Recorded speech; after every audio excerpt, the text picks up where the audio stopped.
Chers collègues, je vous propose de passer à un sujet d'importance puisqu'il concerne l'application de nos assemblées dans les travaux de la conférence sur l'avenir de l'Europe. Comme vous le savez, chaque assemblée est invitée, si ce n'est déjà fait ou prévu, à s'impliquer dans la conférence sur l'avenir de l'Europe et à enrichir la plateforme numérique multilingue. Pour mémoire, la conférence devrait parvenir à des conclusions et fournir des orientations concernant l'avenir de l'Europe d'ici au printemps prochain. J'ai souhaité inviter M. Herman Van Rompuy, président du groupe de haut niveau sur la démocratie européenne du Comité européen des régions, à nous présenter l'opportunité que représente la conférence sur l'avenir de l'Europe pour les assemblées régionales à pouvoir législatif de participer davantage au bon fonctionnement de l'Union européenne. Je donne dès lors la parole à M. Herman Van Rompuy. Voilà. Est-ce que vous m'entendez? Parfaitement. Je vous donne la parole. Merci, merci Jean-Claude pour me donner la parole et mes félicitations aussi pour votre nomination à la présidence du CALRE. Mesdames et messieurs, je continuerai en anglais si vous me le permettez et tout spécialement sur les travaux du groupe à haut niveau. Il a été appelé ainsi d'ailleurs, c'est pas moi qui a fait ce titre. Et donc je parlerai surtout du rapport qu'on va bientôt publier sur notre contribution dans le cadre de la conférence sur l'avenir de l'Europe. Ladies and gentlemen, the Conference on the Future of Europe is about the future. And a few years ago, the EU had no future for some people. Now we are reflecting on its shape. There's a big difference. The choice that the high-level group made from the start was that democracy should be the main theme of the conference. The conference should itself be an exercise in democracy. As you know, the European Union is a unique construction that arose in reaction to the lessons of 2 world wars. It is based on core values like liberal democracy, the rule of law, and the social market economy. Its governance structure is defined by democracy being exercised in 2 ways.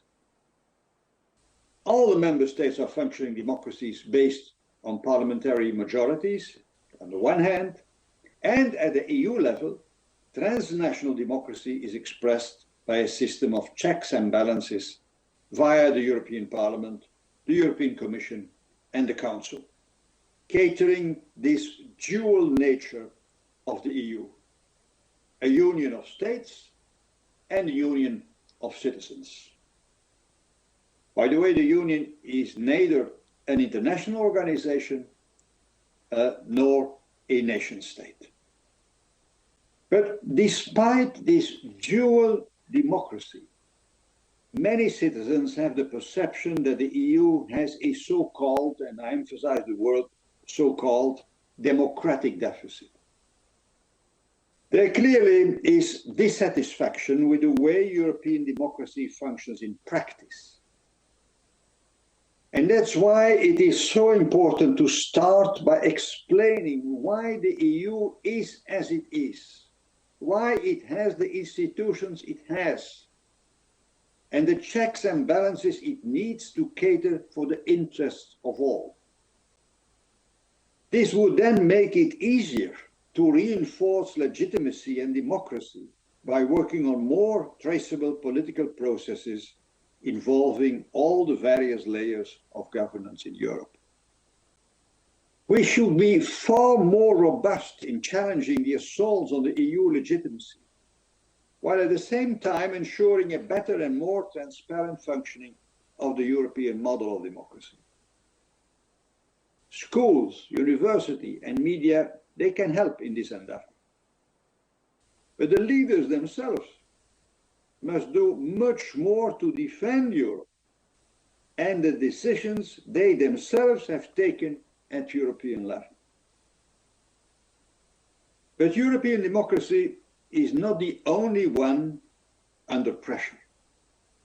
All democracies are challenged from within. European democracy is about the democracy of the EU as such and about democracy in the member states. European democracy is about the input, means how decisions are made, how people, organized and non-organized, are involved. And European democracy is about the output. What is the results? The result of policies on jobs, living standards, climate, migration, inequalities, security, etc. So input and output. In the Union in general, according to numerous surveys, there is an increasingly large group of people who no longer believe in the value of democracy. For them, democracy is not a value in itself. It means participation of all in the common good. And this lack of belief in democracy as a value is related to a lack of in some way, a lack of seeing insufficient results, insufficient added value, insufficient output of policies in areas that are very close to the hearts and minds, very close to the daily concerns and fears of many people. We need a Europe of results. The digital revolution, in particular, the strong development of social media, has radically changed the functioning of our democracy. It offers a myriad of new possibilities to communicate with each other and to access infinite information. But the internet has also undermined the traditional quality assurance of information, lowered the standard of debate, and filled the public space with a deluge of simplistic slogans, of fake news and polarization. It has replaced the real communities that bound real people together, caring for each other, with virtual bubbles that do not give their members a rooting in anything real. More than ever, a strong civil society is needed to form a counterforce against fragmentation and individualization.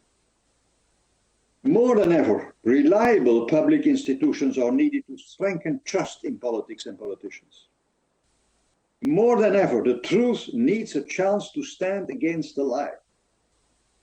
More than ever, there is a need for fairness and social cohesion, recognizing that the pandemic and other crises are affecting people so differently. Of course, national and European legislation must better protect against this divide and promote our way of life, promote social cohesion, so that no person and no place is left behind. I see a new paradox. Most people cannot imagine that freedom of speech is being questioned, their freedom of speech. But a part of the population votes for parties that only see democracy as a means to gain power, an instrument, not as a value in itself. And another reason to be very concerned is it is particularly sad that the European institutions have to take action to secure the rule of law and minority rights in some member states. An absolute majority in a parliament does not mean that one may have absolute power. Democracy must once again become a conversation in which people listen to each other, in which there is a concern for the common good, in which moderation and respect prevail. And this dialogue must take place between citizens and elected politicians, between citizens themselves, and between local, regional, national, and European authorities. We must educate for democracy, better inform on policies. And as I said, input must go hand in hand with output. Decisions must be taken after the democratic conversation. And that's how leaders should lead. But then they must also lead. There shouldn't be a leadership deficit. Ladies and gentlemen, the problem of EU democracy is, of course, a consequence both of its size, resulting in a lack of proximity, and of its diversity, resulting in a lack of the sense of belonging. Within a demos, the first part of democracy, within a demos, its members are willing to exhibit a larger, of a higher level of solidarity and trust. However, with increased businesses and work commuting, a common currency, tourism, cultural exchanges, Erasmus schemes, and even continental sport events, a European identity is slowly emerging. Distances are getting smaller and we are getting to know each other better. However, this process of building a European identity cannot be rushed. The younger generation who grew up in a more open and mobile Europe makes us hopeful for the future ahead.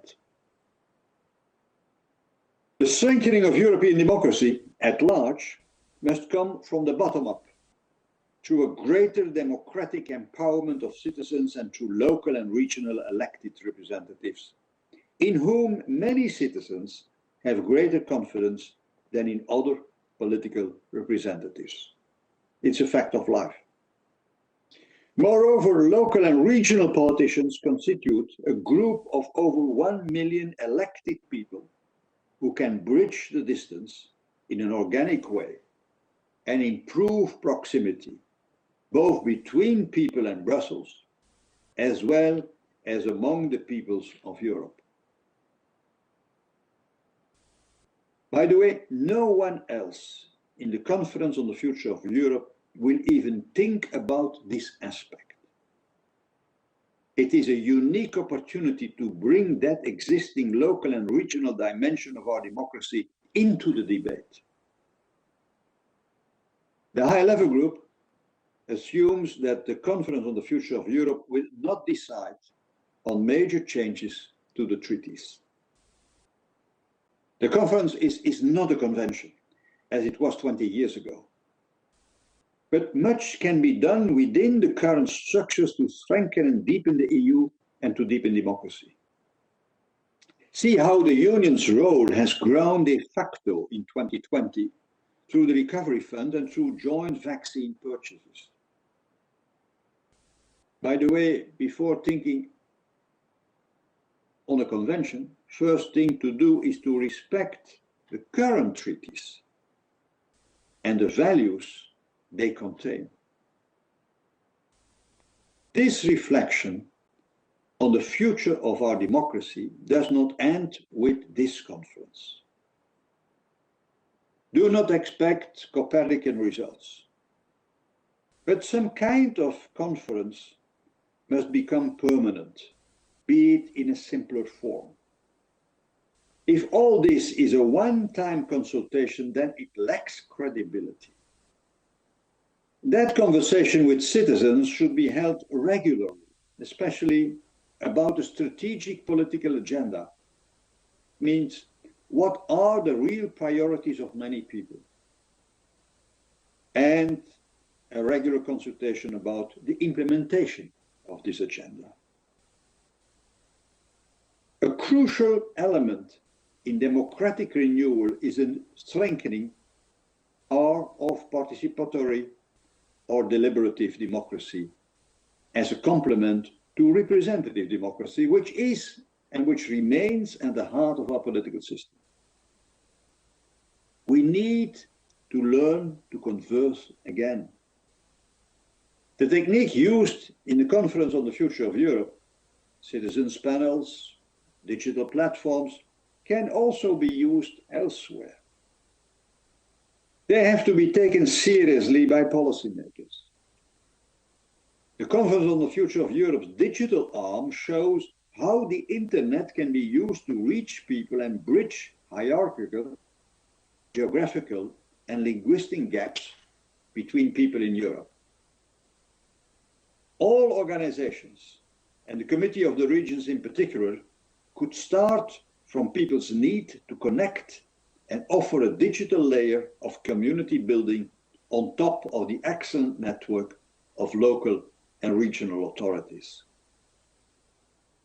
Dear friends, the digital tool should be used much more by the positive forces in our societies, and I think still a silent majority. Democracy is also a way of life, and this mentality must also permeate much more widely in private organization, in businesses, and in education. Representative democracy, which is the ultimate decision maker, must also be strengthened at all levels of power, certainly at the European level, by higher participation in elections, certainly by young people, by stronger European parties, and through effective decision-making procedures, such as the more frequent use of the QMV, the votes with a qualified majority. And it is foreseen in the treaties. We can improve decision-making by innovative ideas, such as transnational lists and so on. Multi-level governments also contribute to a sense of belonging. I was referring already to this sense of belonging. Of course, the EU respects the internal constitutional organization of countries. But the EU can itself set an example of better cooperation with national and other parliaments and councils. In this way, the EU can better assess the impact of certain measures in order to achieve better results. And the Committee of the Regions could play an important go-between role in such a process, as a coordinator, as a facilitator, and as a communicator. By the way, what is not formally provided for in the treaties can be set up informally. It's how I understood my role as President of the European Council at the time. What is not foreseen formally, you can set up it informally. The Committee of the Regions itself must play an ambitious role within the current treaties, in the preparation, in the decision-making, in the implementation, and in the feedback phases of European legislation.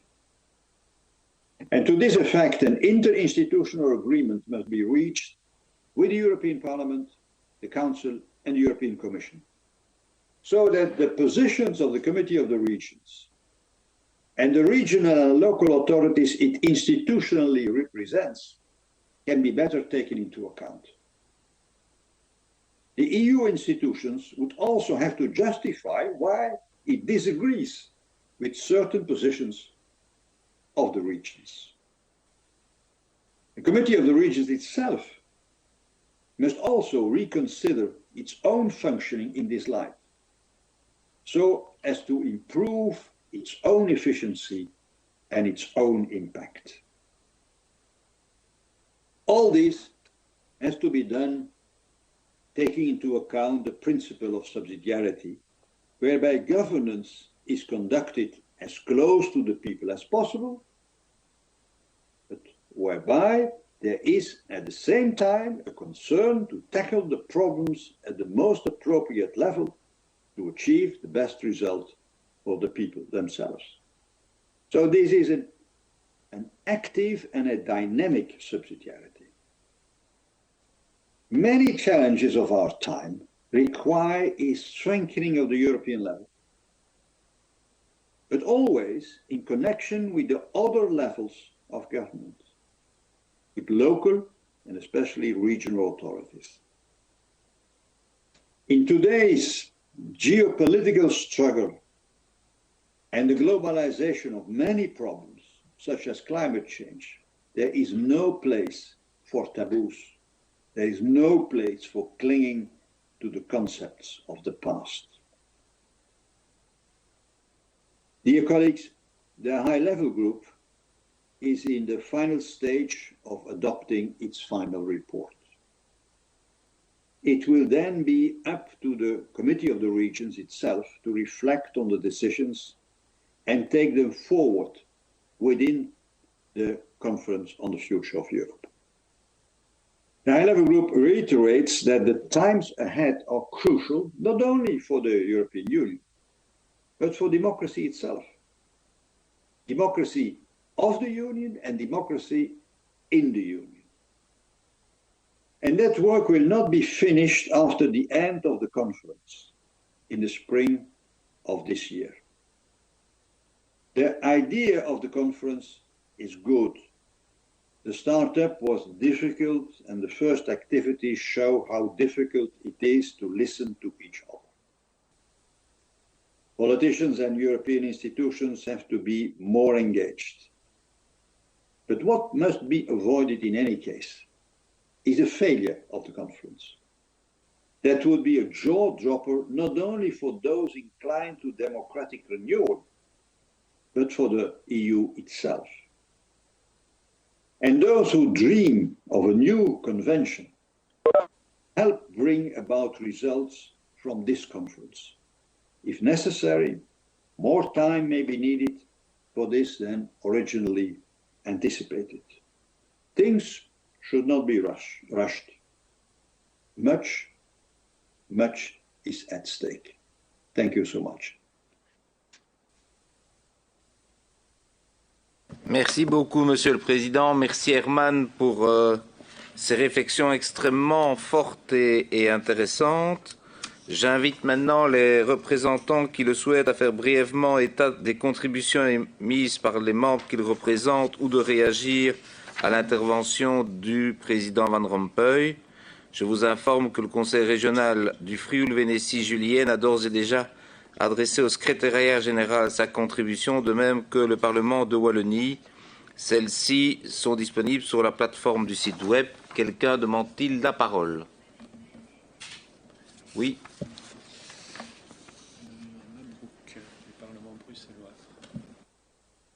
Je donne la parole au Parlement bruxellois. Bonjour à tous, bonjour Monsieur le Président, toutes mes félicitations. Alors, je vais parler de ce qui se fait au sein du Parlement de la Fédération Wallonie-Bruxelles avant de parler du Parlement régional bruxellois, si vous le permettez. Donc, le Parlement de la Fédération Wallonie-Bruxelles a décidé d'organiser un événement intitulé « Quel avenir pour l'Europe ?» qui est réservé aux jeunes ayant entre 18 et 25 ans.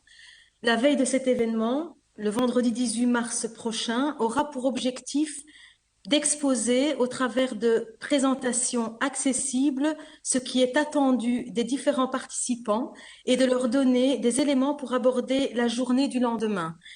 Le lendemain, donc le samedi 19 mars, les participants seront répartis dans 4 groupes afin de discuter des thèmes suivants. Ce que l'Europe représente pour moi, ce que je propose pour que l'Europe soit proche de moi, ce que j'attends concrètement de l'Europe et ce que je souhaite que l'Europe porte comme valeur.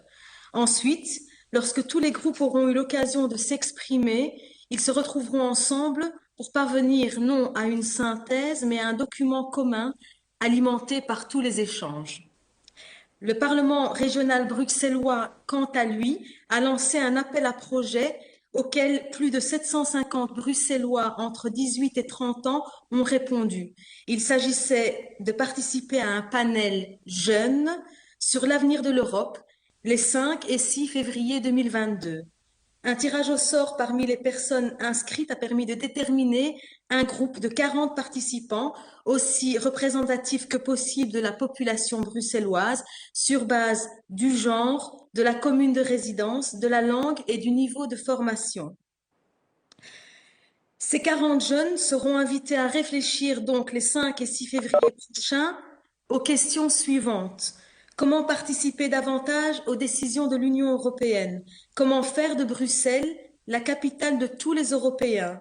Comment défendre les droits et libertés de tous les Européens? Comment garantir l'accès à une information indépendante et lutter contre les fake news? Et comment renforcer les échanges entre les jeunes Européens? Ces participants construiront ensemble des recommandations qui seront ensuite partagées à l'échelle européenne et contribueront à façonner l'avenir de l'Union européenne. Merci. Merci bien. Je donne la parole à... Vous avez la parole. Merci, Monsieur le Président. Moi, j'ai l'honneur de présenter, au nom du président Rachid Madran, président du Parlement bruxellois, qui s'excuse vraiment de ne pas pouvoir être là aujourd'hui. J'ai l'honneur de présenter ce qu'a fait le Parlement de Wallonie à votre initiative. Et donc, le Parlement de Wallonie a organisé un événement décentralisé sous la forme d'un hackathon. Et cet événement s'est déroulé ici, sur 24 heures, au mois de novembre dernier. Il a rassemblé 26 Wallons âgés entre 22 et 36 ans. Ceux-ci ont été sélectionnés d'une part par le biais d'un appel à participation ouvert à l'ensemble des citoyens résidant en Wallonie et d'autre part grâce à l'intervention d'organismes spécialisés. Répartis en 6 équipes portant chacune un nom de couleur, les participants ont été invités à imaginer un projet opérationnel et innovant relatif à l'une des 2 thématiques sélectionnées. L'impact, premier thème, l'impact des modes de vie sains et du changement climatique sur la qualité de vie en Europe. Deuxième thème, les barrières à l'emploi des jeunes en Europe. Des personnes ressources et des chercheurs ont accompagné les travaux. Et une documentation spécifique a été mise à la disposition des équipes. Vous avez 2 projets qui ont été retenus. Le projet Think Mobility, qui propose la création d'une application mobile reposant sur les technologies de la géolocalisation et des codes QR pour encourager l'utilisation de modes de transport peu polluants par les citoyens et leur fournir des conseils en vue de réduire leur empreinte carbone. Le deuxième projet, Construis ton futur, propose des actions concrètes visant à mieux informer les jeunes sur la diversité des compétences qu'ils peuvent développer et à sortir de l'ombre d'une grande variété d'emplois qui ont tendance à être sous-valorisés. Ces débats ont été retransmis sur la chaîne YouTube du Parlement et les membres des 2 équipes gagnantes ont été invités à présenter leurs conclusions à l'occasion d'une réunion de la commission chargée des questions européennes du Parlement de Wallonie. Voilà, Monsieur le Président, j'espère que j'ai communiqué les éléments les plus importants à vos yeux. Merci beaucoup pour votre attention. Merci beaucoup. Je donne maintenant la parole à Monsieur Zanin du Conseil régional du Frioul-Vénétie Julienne. Grazie Presidente, buongiorno a tutti. La regione Friuli-Venezia Giulia, una regione a statuto speciale nel nord-est d'Italia, ha già attivato una riflessione, mi rivolgo al Presidente Van Rompuy, il 22 settembre 2021 presso il Consiglio regionale. Durante questo incontro, a cui ha partecipato anche il Presidente del Comitato delle Regioni, Apostolos Tsitsikostas, oltre che al capo delegazione presso il Comitato delle Regioni italiano, il Presidente del Consiglio regionale del Veneto, Ciambetti, abbiamo messo insieme presso la sede dell'Assemblea legislativa giovani amministratori locali.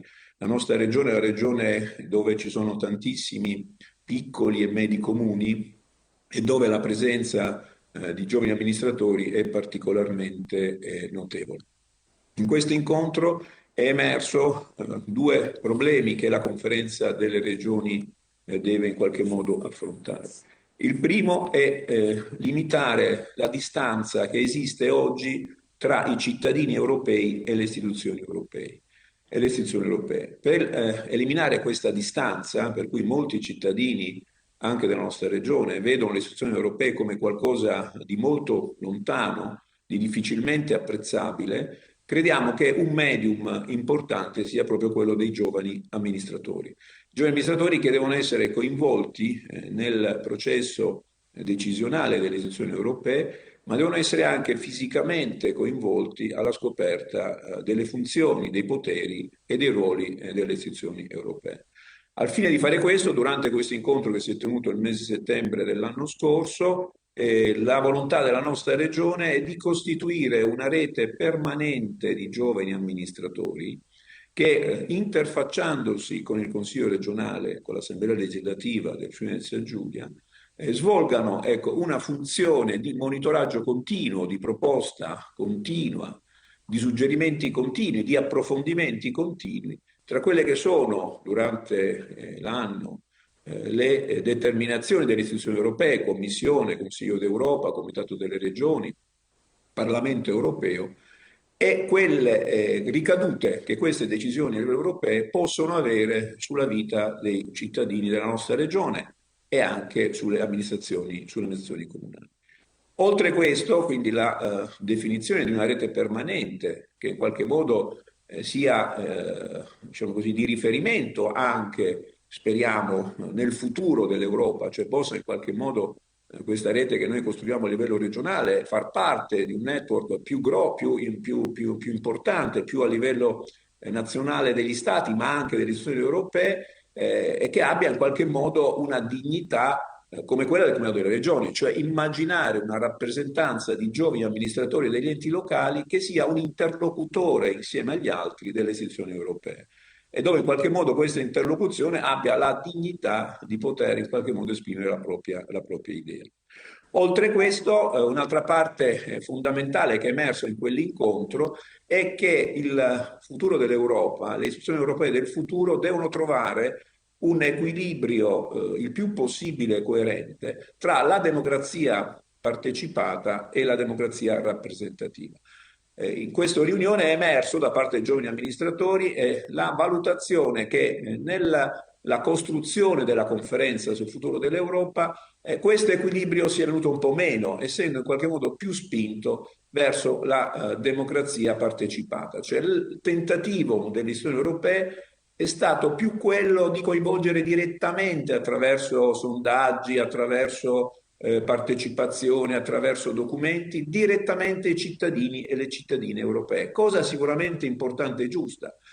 Però forse in questo percorso si è tralasciato il coinvolgimento più operativo e diretto da parte degli amministratori locali, cioè da parte di coloro che rappresentano e sono, diciamo, i titolari della democrazia rappresentativa, cioè di chi ha una delega dai propri cittadini e un'esperienza e una formazione dei propri cittadini per esercitare i diritti democratici. Ecco, questo riequilibrio, credo, i giovani amministratori del Friuli Venezia Giulia hanno evidenziato la necessità di riequilibrare per quanto riguarda la conferenza sul futuro dell'Europa o i contributi che ad essa arrivano, quelli dei cittadini e cittadine dell'Europa, quindi la democrazia in qualche modo partecipativa, con quella rappresentativa, ritenendo che, insomma, che le istituzioni diciamo così, che si trovano nel mezzo tra il cittadino europeo e l'istituzione europea abbiano la capacità di fare quella sintesi tra necessità del territorio e necessità del popolo europeo in un'ottica di integrazione tra esigenze locali ed esigenze globali. Un altro punto fondamentale, perché se vogliamo istituire una rete degli amministratori europei, dei giovani amministratori europei, se vogliamo riequilibrare democrazia partecipativa con democrazia rappresentativa, un altro nodo fondamentale per il futuro dell'Europa è sicuramente la formazione politica dei giovani.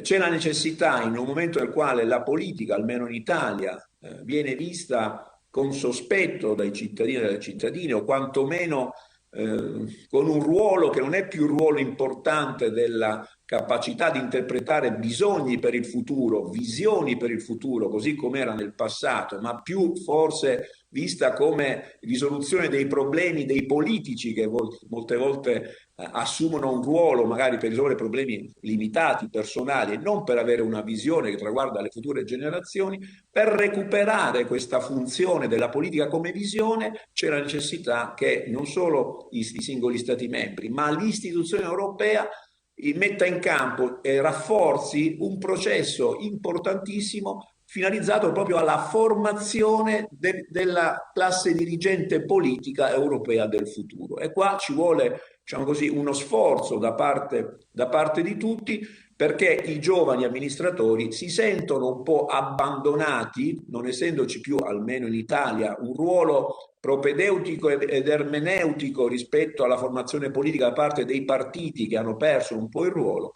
C'è forse la necessità che le istituzioni europee immaginino un sistema coordinato a livello europeo, ma che abbia poi, voglio dire, l'autonomia e anche la capacità diciamo, di differenziare questo processo formativo nei singoli stati, però che segua in qualche modo una linea comune di formazione politica, perché dobbiamo costruire, partendo dall'esperienza dei giovani amministratori, il politico europeo del futuro.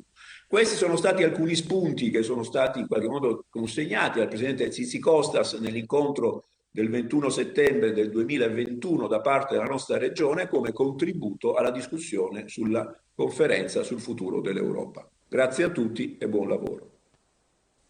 Merci beaucoup, Monsieur Zanin. Je donne la parole à Monsieur Garcia de l'Assemblée législative de la région autonome des Açores. Vous avez la parole.